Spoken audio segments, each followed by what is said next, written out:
தினசரி விவகாரங்களுக்கிடையே பக்தியை விடாது இருப்பது எப்படி? தினசரி விவகாரங்கள்னு என்னது? அந்த காலத்துல என்ன விவகாரம் இருந்திருக்க போது?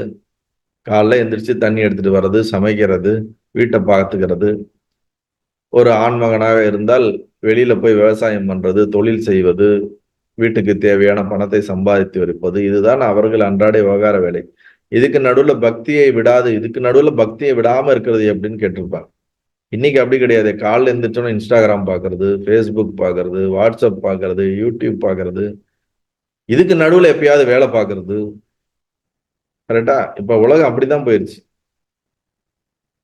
அந்த ஆக்சுவலி 40 மேல இருக்கிறவங்க தான் கொஞ்சம் பழைய மாதிரி இருப்பாங்க. நீங்க எல்லாம் 30 கீழே எல்லாம் வந்துட்டீங்கன்னா இப்ப இருக்கிற ஜென்ரேஷன் டோட்டலி டிஃப்ரெண்டான ஜென்ரேஷன். அவங்களுடைய வேர்ல்டே வேற மாதிரி இருக்கு. ஸோ இதுக்கு நடுவுல எப்படி பக்தியை விடாம இருக்குதுன்னு கேட்கறாங்க. இன்னைக்கு 20 இயர்ஸ்க்குள்ள 25 இயர்ஸ் கீழே இருக்கிறவங்களுக்கு பக்தி இருக்கான்னு தேடி பார்க்க வேண்டியதா இருக்கு. நிறைய பக்தி குறைஞ்சிட்டு வருது. பகவான் கேள்விக்கு விடையளிக்கவில்லை. பகவானுக்கு பதில் சொல்லல நேரடியா. சிறிது நேரத்திற்கு பின் சிறுமியர் சிலர் பகவத் தரிசனத்திற்காக வந்திருந்தனர்.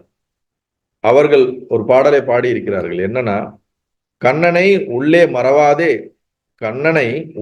மறவாதே தயிர் கடைவோம், வெண்ணையும் எடுப்போம். அதாவது கண்ணனை உள்ளுக்குள்ள மறக்காம நாங்க தயிரையும் கடைவோம், வெண்ணையும் எடுப்போம் அப்படிங்கிற ஒரு பாட்டுல ஒரு வரி வருது. இத பகவான் டக்குன்னு பிடிச்சிட்டு அந்த கேள்வி கேட்ட ஒரு நபரை திரும்பி பார்த்து, இங்க பார், இந்த உன் கேள்விக்கு விட கிடைச்சிருச்சு பாத்தியா? அவங்க என்ன சொல்றாங்க? கிருஷ்ணனை நான் மறக்க மாட்டோம், மறக்காமலேயே நாங்க தயிரையும் கடைவோம், அதுல இருந்து வெண்ணையும் எடுப்போம்னா என்னது? உடலால் செயல் செய்யப்பட்டு கொண்டே இருந்தாலும் எங்களுடைய உணர்வு கிருஷ்ணன் மேலேயே இருக்குங்கிறது தான் அந்த பாடலுடைய ஒரு ஆழ்ந்த அர்த்தம். அப்படின்னா என்ன அர்த்தம்? நீ என்ன செயலை செய்யற, என்ன கர்மத்தை செய்யறங்கிறது இருந்தாலும் உன் உணர்வானது எப்பொழுதும் பக்தியிலே இருக்க முடியும். கேள்வி என்ன? விவகாரத்துக்கிடையே பக்தி செலுத்துவது எப்படி? நீ எந்த விவகாரம் பண்ணாலும் நீ பக்தி செலுத்துறதுக்கு சம்பந்தம் இல்லை, அது பாட்டுக்கு நடக்குது, நீ பாட்டுக்கு உணர்வு அதுல இருக்கட்டுமே, அதுல என்ன தப்பு அப்படிங்கிறாரு. கருவி கரணாதிகள் அவற்றின் வேலையை செய்ய உள்ளம் எப்போதும் அறிவுக்கு அறிவாய் இடையறாது சுடரும் பகவத் ஸ்வரூபத்தில் இரண்டர கலந்து நிற்க வேண்டும்.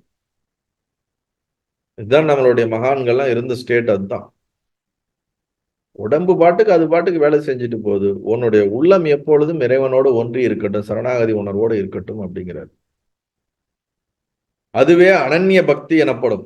கர்மம் யோகம் யாவும் அதனுள்ளே அடங்குவனவாகும் என்று உரைத்தார். சிம்பிளா பிராக்டிக்கலா பதில சொல்லிட்டார்.